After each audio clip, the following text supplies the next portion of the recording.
Welcome to the Restoring Darkness podcast. On today's show, we have Nick Mesler. I'm going to go to his bio in a second, but before I do, I want to quickly talk about some of the litigation with my co-host Mark Baker from Softlights Foundation, softlights.org. Mark, give us a quick synopsis of what you sent me this morning with respect to your FDA lawsuit. Oh, okay, sure. The Soft Lights Foundation petitioned the Food and Drug Administration to regulate LED products starting in 2022. The FDA ignored those petitions, and so I personally filed a lawsuit against the FDA in January of this year, 2024. In May of 2024, the FDA finally responded to our 4 petitions and denied every single petition. Um, then the Department of Justice represents the FDA in the lawsuit. So a few days ago, the DOJ, FDA responded to our lawsuit, to my lawsuit. And of course, they try to get it dismissed. So yesterday, August 5th, I filed what's called a response to their motion to dismiss. And I laid out the case for the court that the FDA is required by the Administrative Procedure Act to establish a radiation control program for LED products, which they have not done. And our hearing is scheduled for September 20th, 2024. Beautiful work. I'd like to, my hats off to you, Mark, at Oh, softlights.org. That is great work. We don't know what the outcome is going to be, but we definitely need more action on the legal front, which is part of the 7 strategies to darkness restoration and night preservation. Nick Mesler is a director at Evari Consulting, where he takes a data-driven approach to achieving positive street lighting design, livable communities, and active transport outcomes. Nick considers himself a plangineer and prides himself in understanding both the big picture forethought and honest realities of implementation necessary to bring successful projects to life. Nick specializes in transportation safety with a background in mobility planning and transportation operations. He has worked on large street lighting projects across the United States. He's culprit number 1 for us on this show. We're coming for you, Nick, in a second. Now, Nick is a registered civil engineer, professional engineer in Oregon and Washington, and a registered traffic engineer in California. He frequently presents and participates in events through the Institute of Transportation Engineers, ITE, Illuminating Engineering Society, IES, and the Association of Pedestrian and Bicycle Professionals, APBP. He's a member of the IES Outdoor Nighttime Environment Committee and the IES Roadway Lighting Committee. Nick is regarded as an authority on lighting for transportation safety. Nick, welcome to the Restoring Darkness podcast. Thank you so much. Thanks for having me. It's good to see you all. I want to ask you a tough question right off the bat. What have we done wrong in the Let's last do it. 10 years? Last 10 years, what went wrong? I mean, it's been LEDs. That's been the story of the last 10 years. I mean, we work in a street lighting, and, that's been driving, all of the work, LEDs, and particularly energy savings. I think that's just been too much of the focus. Obviously, everyone wants to save energy. There's a lot of good stories to be told there, but there's other things to consider, and particularly if, we're converting, all of our streetlights in the city to LED. We're sending a guy out there in a bucket truck. It's an opportunity. It's, really a once in a generation opportunity to get the lighting right. Whether that's, reducing our impact on light pollution or light trespass, or promoting transportation safety, or reducing our infringement on sensitive habitats. There's all these things we had an opportunity to do, but, energy savings just kind of drove the whole conversation. And I think that's for a variety of reasons. We're really starting to see a shift in that, topic. I think we're starting to see these other priorities come out more and more. People are starting to take notice of lighting in a way that, I don't think the general public, necessarily always has. We're starting to see those, those frosty blue, purple lights. Mm-hmm. People are seeing lights flicker out in front of their house. They're starting to take notice, and they're starting to ask more questions and demand a better product. But that's where we were, and that's where I think we're going. I noticed the same thing from my perspective in the lighting industry, that there's more focus on, like the focus is turning away from the lumens per watt largely within the industry. Nobody talks about lumens per watt anymore. Nobody cares about DLC anymore. But uh, how can we describe how can we avoid these single metric stampedes again? Like this was a single metric stampede. All we care about is the highest lumens per watt. Like, how do we avoid that for next time? How do we introduce the lighting knowledge? I think money talks, and if you can assign a dollar value to a lot of these other initiatives, I think that makes a big case, because energy savings is a clear dollar cost saved. It's a clear story to make to someone. You're going to save money. But if you do the same in other perspectives, and my background's in transportation safety, so I focus on that quite a bit. If you can make the same argument that, well, if you're going to improve street lighting at an intersection, Federal Highway Administration says you can reduce collisions, fatalities by up to 42%. So you're going to basically cut your collision and fatalities in half. That's lives saved. That's a dollar value you can assign to that. So you might be able to make, in the same case, that you could say, well, we're going to reduce your energy costs. We're going to improve the net social benefit by improving transportation safety and saving lives, and that's good for everybody. We can do the same for making that same argument against mitigating light trespass. If you have light wasted, that's just going into private property, not doing as intended, it's just money flying out the door. If you can control that lighting and provide it in a way that's intended, that's an additional cost savings in a way that we can focus and really provide some context in our lighting design, and something that Evari focuses on very significantly in the work that we do, and trying to balance all these different priorities. Obviously dark skies and light trespass and light pollution, these are huge problems, and they need to be mitigated, and they need to be reduced year over year. But there's also the other side of it, where we have a need and a cause and a reason to provide more lighting, particularly transportation safety. Finding the balance has really been the key. I often say on this show, Nick, that we seem to be lighting our roadways to be viewed from above. That the most clear angle that you can see everything, and I've done some drone photography work in that, where I've flown drones above lighting systems, LED lighting systems, and it appears to be clearest from above. What is the danger of overlighting? And I know Mark from Soft Lights, there's different arguments about glare. There's arguments about the human eye adjustment, leaving a very well-lit roundabout, or not roundabout, but a roundabout, or off and on ramp section of a highway into darkness is a potentially dangerous activity. And the solution to which is always more light.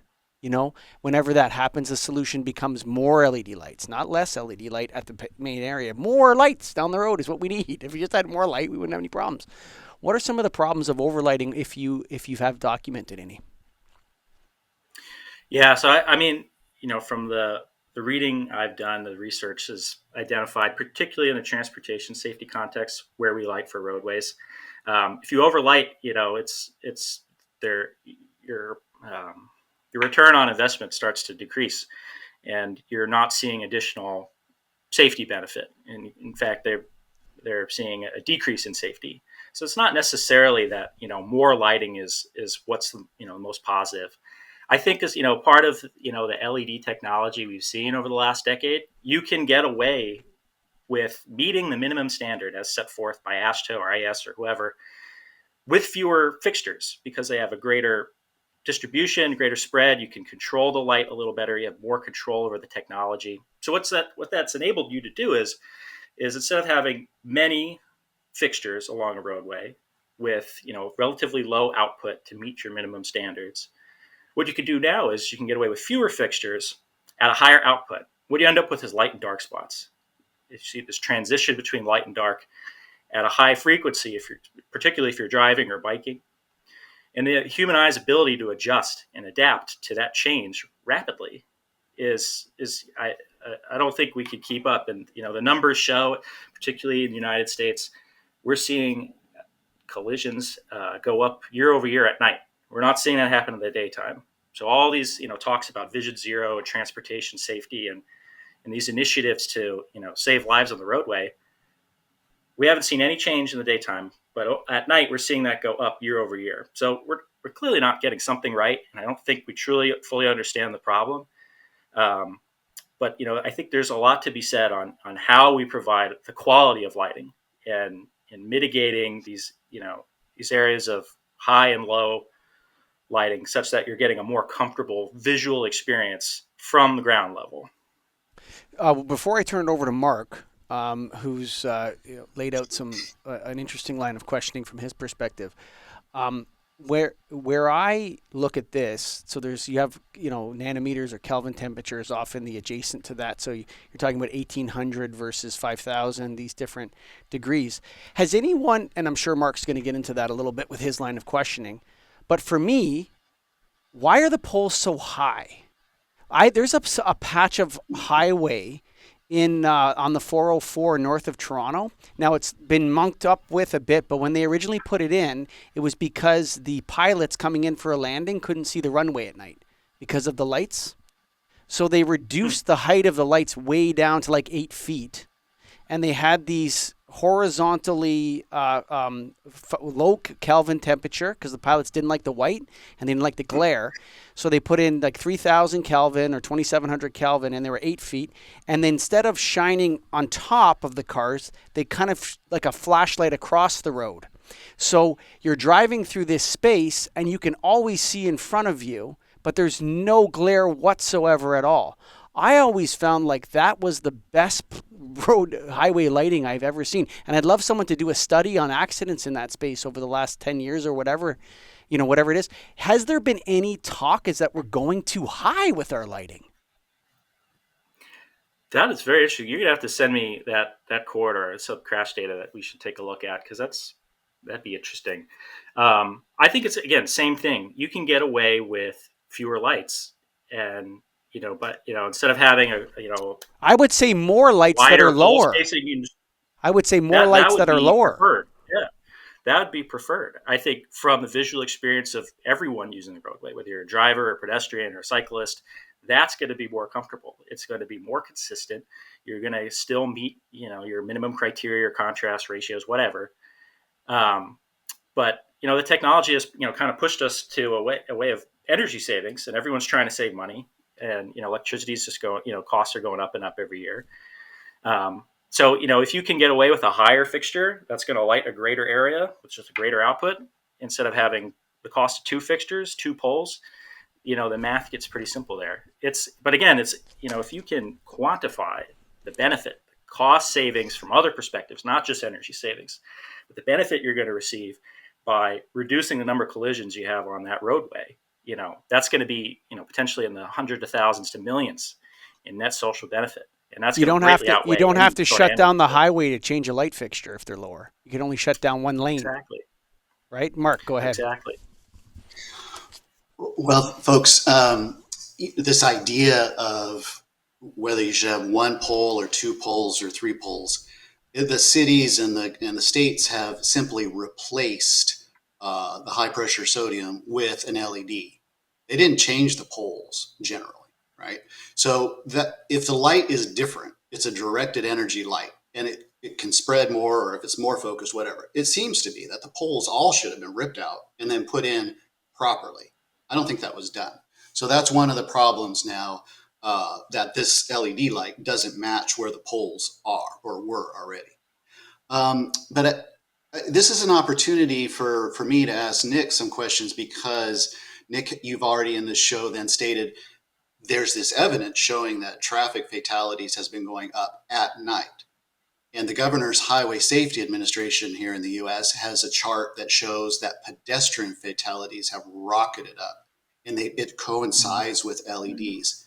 It's not necessarily just LED streetlights. It could be LED headlights, gas station lights, floodlights. I mean, but LEDs are now everywhere. And it's usually this blue, rich, high glare, right? So this is a serious problem. People are dying. And so if cities are concerned about cost, I mean, that's a cost. Human life is a cost. It's not right to just simply put in some new technology to, quote, save energy if we're killing people. So one of the biggest issues is color temperature. So in the last few months, there's been some cases. Sasha Roydoy in the United Kingdom won. Well, they settled actually. They settled a case. They had 4,000 Kelvin LED streetlights outside of her house. She settled the case with her town, and now they're switching to LEDs, but at 2,200 Kelvin, so amber. So they're going from 4,000 K to 2,200 K. We also recently, there was another installation in the UK that went on a highway, very large highway. They went from 4,000 K back to amber, LED, but amber. Also in Texas, the Texas Department of Transportation is starting to shift back to amber. So, Nick, maybe you could talk about like where your position is, where the city of Portland's position is on color temperature. If we had 2,000 K with high pressure sodium, and then the authorities came and told us, no, no, no, 4,000 K, even 5,000 K is so much safer. We provide so much safety, and this is better for everybody. And we have all these studies, so we should go to 4,000 K. And now lawsuits are being lost, and Department of Transportations are saying, you know what, that didn't work. We're going back to amber. So which is it really, right? What's the position where you're at? What your understanding is of color temperature? Should we be going back to 1,800 K, or should we be sticking with the 4,000 K? Yeah, great question. When LEDs first came out, you couldn't get that low amber without the same efficiency.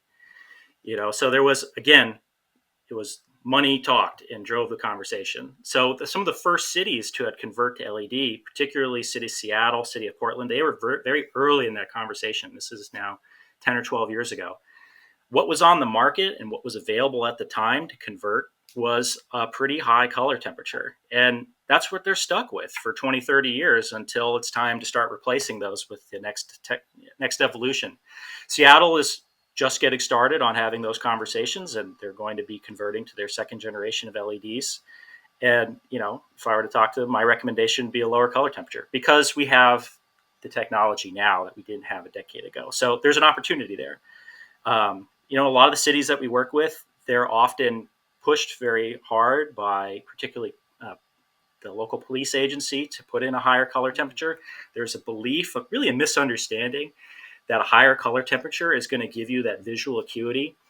But we know that not to be true. I mean, as if the science is what we're really talking about is color rendering index, CRI. That is what we should be focusing on. So if you can get away with a lower color temperature, but still maintain a high color rendering index, at least better than what you had with high pressure sodium, everyone's going to be happy on that conversation. You're going to be, providing better quality luminaire, lower color temperature without, minimizing the concerns of policing agencies. Now, there's a lot of research and evidence. In fact, shameless plug, I'll be presenting at the IS's annual meeting and Street and Area Lighting Conference later this year on that topic about street lighting and crime, and really if there's any connection between the two. So, there's I think a lot of disagreement. It's a fairly controversial subject of whether or not there really is a connection.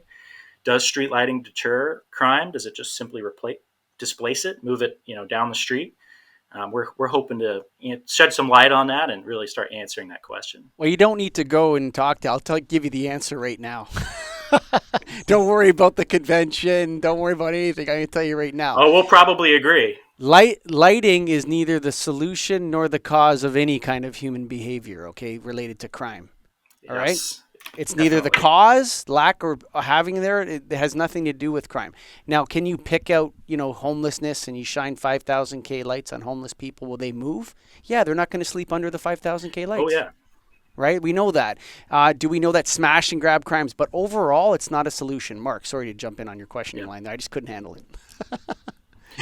No, it's true. I mean, the one thing we have been able to identify is that neighborhoods with more decorative fixtures, it's a more comfortable, friendly, higher quality lighting environment.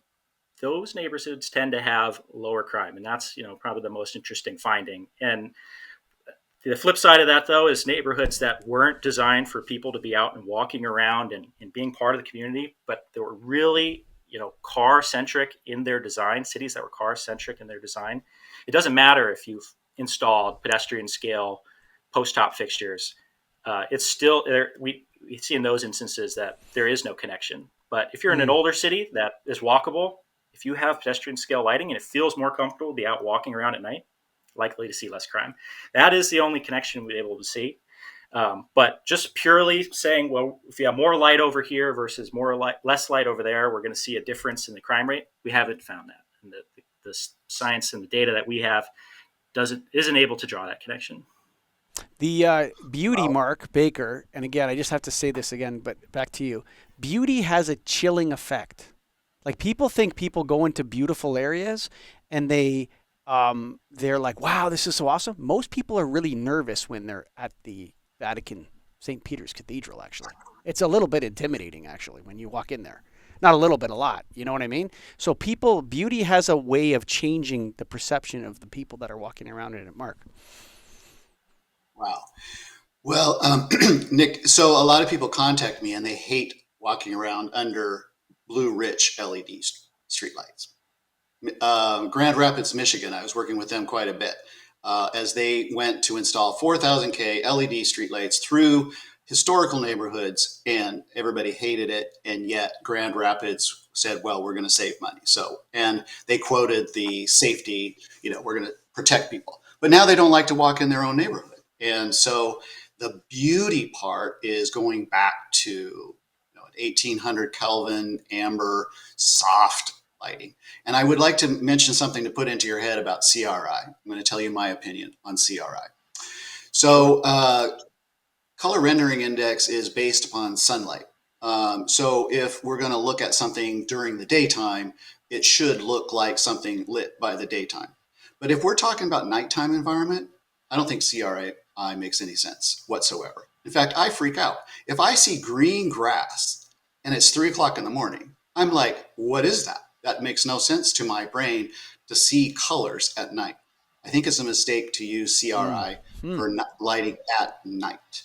I think what we need to do is sort of match the nighttime environment, keep it dim, reduce the colors. I don't know. Some people might say, oh, I can't see the colors. The police will say I couldn't see the guy's color of his shirt. But I think that's all irrelevant. I think that to make a safe environment and to make a quality environment, I think that we should drop CRI and focus on, how people feel about the light. Ooh. I like that. I mean, really, it's context is everything. That's context is everything. I mean, that's really, what the argument here is. If we're in Lower Manhattan, that's not the environment. That's where people live. That's, I want to be able to see when I'm walking around Lower Manhattan. But if I'm out at a national park, oh yeah, conversation is going to be different. How I am experiencing the environment from a visual perspective, it's a different subject altogether. And, that's why, I think, IS in particular, they're starting to get down this path of, reformatting their zoning criteria, lighting zones, to help better recommend what lighting should look like in these different contexts. But, again, it's up to lighting designers and, the owners of these street lighting assets to provide this with that knowledge, and not just put up, something for, a single statement like that. There's really a lot of context that's necessary in those conversations. Absolutely a lot of context. And so one thing then to transition to another thought is that we have these engineers, and you're a civil engineer, I'm an electrical engineer, and we have the Illuminating Engineering Society. But they are fighting, they don't really have an ongoing fight, but they fought with the American Medical Association on lighting, the color, for example. And the medical community is absent. There are massive health effects from artificial light at night. We've got thousands of studies. We have a whole bunch posted on our website. We post them regularly because these studies come out regularly. There's a cost associated with public health. And it's just not part of the conversation, the public health part. Is there any effort, that you see to get public health officials like county health, public health, that they should be involved in this decision making as to not just letting the engineers decide, right, and the market and money and stuff like that, but what about public health and the costs associated with that? Oh boy. Mark doesn't want to get anything She's done. in public health. No, Mark doesn't want to get anything done. Everyone has to approve the light before it goes in. No, go ahead. Go ahead, Nick. let me call my wife in here. She's in public health. She works for the state of California. Oh, how about that? But yeah, so you hit a real touchstone topic there for me. We talk about these things all the time. Um, I I think there's a combination of things at play. How many lighting? You said there's lighting designers, lighting engineers. How many lighting planners do you know?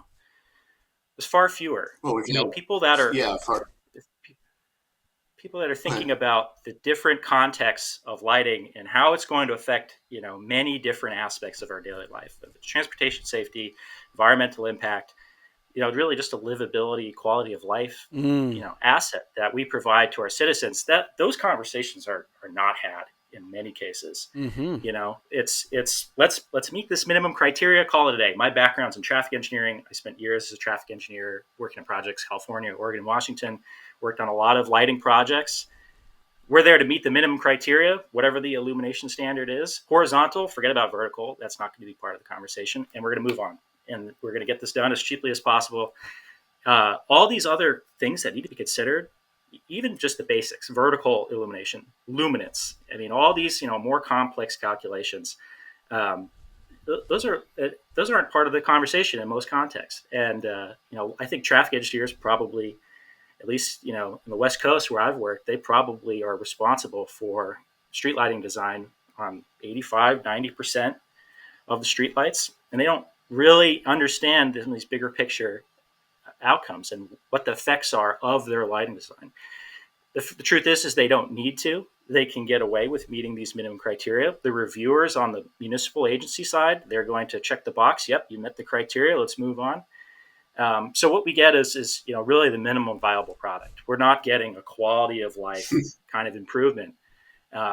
I think, again, the conversation is changing. Some cities are starting to focus on this a little more. They're starting to think about how we're providing lighting. Are we doing this equitably? Does this neighborhood that was redlined historically have the same number of streetlights than this neighborhood? In many cases, the answer is no. What are the outcomes of that? We're seeing higher rates of collision in neighborhoods with less streetlights. We have the data to back that. But now that we know that there's an issue and that we have the data to prove it, we can start doing something about it. And I think that's really, the conversation that needs to be had. Now that you're saving all this money with LED technology, you've got millions of dollars in your pockets, depending on the size of the city. Let's start using that for something that's going to be a net benefit to your constituents. And in some cases, that's going to be removing lighting that's unnecessary. It's going to be lowering that lighting, dimming. In some cases, you want more lighting where you have a high crash intersection. It's about balance and context and knowing where your issues are and pinpointing it rather than a blanket statement. We're going to light every single 4-lane arterial in our city the same exact way, regardless of what the context or the land use or the needs of that location are, which is, frankly, how most lighting design is done for street lighting, which is a shame, but something that I think, I'm definitely working on changing, and Evari's been, a big part of. That's a tragedy of the commons, what you're talking about. Totally. Yeah, like what what you described there with these priority bean counters. Somebody put the bean counters in charge. You know what I mean? Like, what are you talking about? This is absolutely absurd when you think about that. Nobody's taking these things into context. I remember walking around on the streets of downtown Montreal.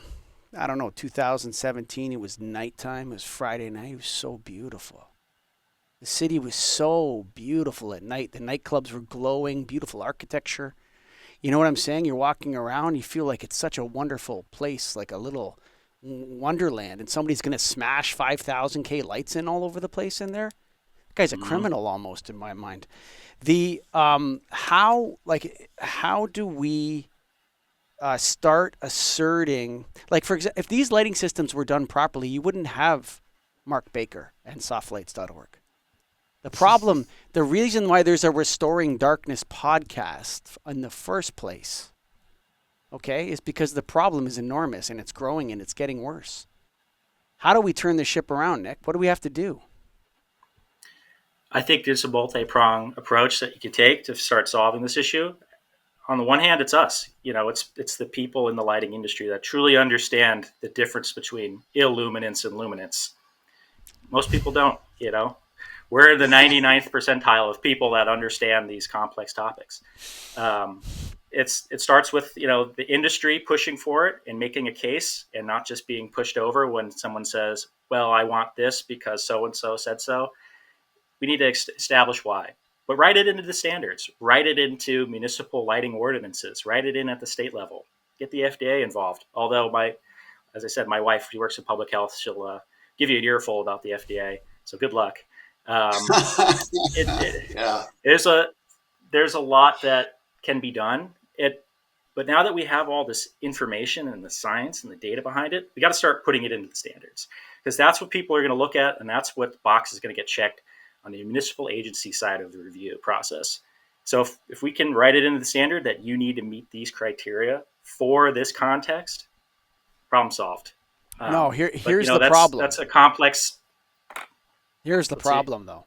Okay, I'm going to interrupt you because you're forgetting that, the first half of this light pollution catastrophe that we've created, okay, because it's a catastrophe in many ways. It kills Oh animals, yeah. plants, all sorts of problems with light pollution, okay? It is pollution, folks. If you're listening and you don't believe, it is damaging, it causes problems, and it should be regulated by the EPA. That's a whole other thing to go down. But we have a little notice here from the government of Canada, and this is happening in the United States as well. And so, as of January the 1st, 2029, high pressure sodium, they call them high pressure sodium vapor lamps. So, the person in this that wrote this document doesn't know that there's mercury vapor and there's high pressure sodium. They're two different kinds of lamps. Okay, so we don't have a lighting person that proofread the document. But metal halide lamps and high pressure sodium are no longer available for sale in Canada in January 1st, 2029. And so on the tail end, on the other side of this, so that's a stop sell order, right? That's not sell your stock, whatever. That's a stop sell order. And you have these stop sell orders propping up all over the place as, the latest and greatest talk track circuit, white ivory tower person wants to sign off on doing something for the environment. And they absolutely love picking on the lighting industry. The lighting industry is a nail that every environmental movement hits with their hammer. Boom. Carbon emissions, boom. Lighting industry is getting smashed up into pieces here, right? How do we stop them from hitting us with the hammer, first off? Like, you're creating laws and regulations the lighting industry may not be ready for yet. Like this is coming in 2029. Some of them are 2026, 2027, different kinds of lamps. This is not restoring darkness related, but there's all manner of problems on this list, right? And you're not going to be able to supply people with you're creating all manner of problems and hassles for people while we go through this transition. This is the lighting industry failing, Nick. I agree. It's funny, at the work that we do at Evari, we help transition streetlights to LED. That's where we got started. As we've grown into this conversation and the science has come out, we're seeing all these issues play out, whether it's transportation safety, light pollution, you name it. And we often say that it's really quite bewildering that if you're going to change the streetlight fixture to a different asset type, it's not required to be reviewed under NEPA or CEQA guidance here in California, which means it doesn't need any environmental review, because from their perspective, it's just changing out the fixture, even though what it's providing is notably different. If you did any other sort of improvement or change to the public right of way, whether you expanded a roadway or put in a signal or even took out a stop sign, it would have to undergo this level of review. But you don't see that for lighting projects, because from their perspective, well, it's the same thing. It's not the same thing. We're putting in a different technology. It's going to be at a different color temperature, and it's going to affect the environment in a notably different way. So we often say here at Evari, it's like, we don't need to hire a new urban planner for to grow. We need to hire a lobbyist and get these people out in front of the decision makers and people that write the rules to better understand the technology, what they're actually regulating, and ensure that the implementation of that is done in a useful manner. And in some cases, it might require carve outs for particular areas. Do we want LED technology over the alternative in environmentally sensitive habitats or national parks? That's a conversation to be had. But who's making the decisions? Obviously we need a seat at the table and to push for it and to mandate it rather than, just kind of, taking what we get and living with it. Yeah, I mean, I think maybe you want to think it through a little bit. Oh yeah, at least get the terminology right. It's no, but I mean, like seriously, what are you doing? This is crazy. Every street light in Toronto is still HPS. So you're going to force Toronto into like a rabbit trap to change its HPS light. I don't know how many. They probably have millions of streetlights in the cities. It's a big city, man. And yeah, we got a number a few years ago. It's like 300,000 or something. It's a lot. I mean, just for street lighting. Yeah, you include all the other public-facing lighting. Easily in the millions. Yeah, you're going to put everybody into this rabbit trap of made in China containers flying over here. And this is very unwise behavior by the regulating authorities. Like, they will not talk to me. I'll tell you that. Anybody that wrote this report, they'll never get a grip on lighting or restoring darkness. Nowhere. They don't want any part of it because they will be demonstrated to have zero knowledge of what they're talking about. Do you understand what I mean? The people that wrote these regulations, they don't know anything about the lighting industry. They think this is wonderful. They think this is the amazing service they're doing for the world. They're convinced that they know everything about lighting and that you can just write this and it's going to work out great. You know what I'm saying? And this is how we got into the mess in the first place. Yeah, I understand. I mean, again, it's where's the money in this conversation? Because there's a case to be made on their side of energy savings and meeting their environmental goals, and they set a dollar amount to that goal. But there's an other side of the equation here. The light pollution. What is the cost in dollars to light pollution if I change out a fixture? Can we quantify that? Multiply that across the entirety of the United States or the entirety of Canada. What is the net social cost year over year by this change? If we could quantify that and make that case, it'd be an easier argument to counteract this sort of legislation such that we can promote the goals that podcasts like this and a lot of other initiatives are looking for. I know, Mark, you're chomping at the bit, but I have to say something right here, okay? I love the way Mr. Strawman never has to make an argument. They never have to demonstrate to anybody what they're doing is correct. You have to jump through hoops and spit nickels out of your butt to get them to listen to you about the mistakes they might be making. They have no obligation to prove to anybody else that 5,000K is better than 2,200 Kelvin. It's better. It's whiter. You're an idiot. Look, can't you see it's whiter? It's better. Like, this is the people that are constructing these kinds of regulations have no idea what they're talking about. Like, that's how bad this is. Like, they don't know what they're doing. They don't know that when, pin-based compact fluorescent lamps are not ready for prime time. I got boxes of them on my desk that are starting on fire, Nick, in the fixtures. And the lamp is still producing light, and the light bulb's on fire. And you're not allowed to sell compact fluorescent lamps. You're not allowed to import or manufacture on the 1st of January 2026. You can't import them unless they're exempted. So maybe the PL13 is going to get exempted or something. And then after 31st of December 2027, and all of this relies on research and development in China, not in the United States or Canada. Achieving these goals will be successes that the Chinese achieved. That's going to be what happens if it works. I'll sign the petition. Let's do something about it. I mean, or find an alternative here because, what the recommendations are being made is, there's disagreement and we could come to consensus, but there needs to be people that know what they're talking about at the decision-making table. Yes, absolutely. And that's the problem I see in lighting, and maybe this is everywhere. I don't like to comment on other aspects of the economy where I'm not a subject matter expert, but I'm a subject matter expert in the field of replacement light bulbs, buddy. I got a stock of 350,000 in the back there. Okay? Mm-hmm. I know a lot about replacement light bulbs. And I deal with customers all day that want to buy replacement light bulbs all day long. And you know what? There's a lot of problems with LEDs that they don't, there's a lot of sockets that you can't get an LED into. There's a lot of waste that's going to be generated. There's a lot of problems with this. And, the people that make these laws, they need to start actually finding out who the stakeholders are. Instead of asking manufacturers and environmentalists or whatever, let's talk to the distributors, the contractors, the agents, and the lighting designers. Those are the people that should be at the table and arguing with each other about it. You know what I mean, Nick? We need a lobbyist. Mark, any final thoughts before we shut it down? That's a great end to it, though.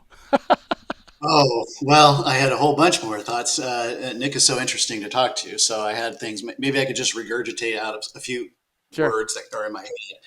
I'll plug the Soft Lights Foundation. Nick mentioned a petition. So in April 2024, we started an LED incident submission form at softlights.org. We've received 98 reports of harm since that time. We're submitting those to the Food and Drug Administration once per month so they can stop lying to us and telling us they're not aware of any harm caused by LED lights. There are the considerations that we need to think about for public health. There are photobiological problems. There are hormonal issues. There are neurological impacts. There are psychological impacts. It's not just about money, although that's what's happening, right? But those health issues all need to be addressed by the authorities. I want to throw out to Nick something that's just to think about. I've been using the word luminance, illuminance for quite a while. But you know what? Blue light, actually, the lux meters is not registering. So I'm switching to radiance. The industry is not ready for this, but I'm switching. That's even worse. Yeah, I mean, explain that at a city council meeting. That's yeah, it's very technical. You're right. Right? I mean, but it's the right term. They use it for lasers. It's the right term for LEDs. Radiance is the correct, and irradiance. Those are the correct terms. And then the last thought would be, I have people contacting me that are suffering seizures, migraines, vomiting from exposure to LED streetlights. In the Americans with Disabilities Act, 28 CFR 35.15 prohibits changing out something, making an alteration, and then making it not readily usable or accessible to individuals with disabilities. Cities are ignoring this.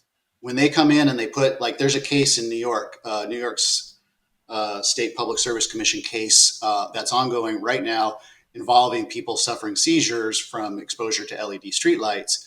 And one of the issues is, so you made this alteration, and now people with disabilities can't walk on the street. So this is something the Soft Lights Foundation is addressing, and that we are trying to get cities to pay attention to disability rights. Those are my final thoughts. I got one. I'm with you. Yeah, Evari does a lot on the ADA space, and lighting's not an ADA requirement, but just to everyone knowing, Evari is a for-profit corporation, and that's okay. I'm just letting everybody know that you're not a not-for-profit like Soft Lights Foundation or the Lighting and Darkness Foundation. Nick, do you believe Mark Baker? Do you think that LED lights are actually harming people? Oh yeah, I mean there's research papers and science that support it. It's not everybody, but there's a contingency of people that have a disposition with greater sensitivity, and they're being affected by it. And who are we to say that the technology we put out on our streets is going to steamroll these people? It's important. And I mean, if the guidance states such that if your street is signed for 35 miles an hour or less, or whatever the kilometers per hour equivalent is in Canada, you don't need streetlights, period. Let's rip them all out because they're really not doing anything, And if we're going to put in some alternative, let's put in low-level pedestrian scale lighting for people walking and biking. But we don't need it for roadways. We don't need Cobra head LEDs at high levels in local street residential communities. So let's at least listen to the guidance. let's listen to the criteria and implement it such that, the best cost savings to have with street lighting is to take them out altogether, right? That's 100% cost savings. So in instances where we can do that, let's make it happen. Mark Baker he went to the candy store today. When you heard that. That's so great. The first person I've heard to say, take them out. And especially in residential. I see new residential areas popping up around Sacramento, and the first thing they put in is these tall cobra heads. Yep. So ugly. Yep. And you're telling the audience that we don't need those. Wow. Check out. Yeah. Again, context is everything. Check out softlights.org. Nick's company is Evari, evarilux.com. and nightscore.com. His LinkedIn, Scott, you're going to put it up on the restoringdarkness.com in the notes or whatever. That'll be there. And yeah, check it out. restoringdarkness.com, softlights.org. That was a good podcast, I feel like. Thanks for listening, all you folks out there. Bye for now.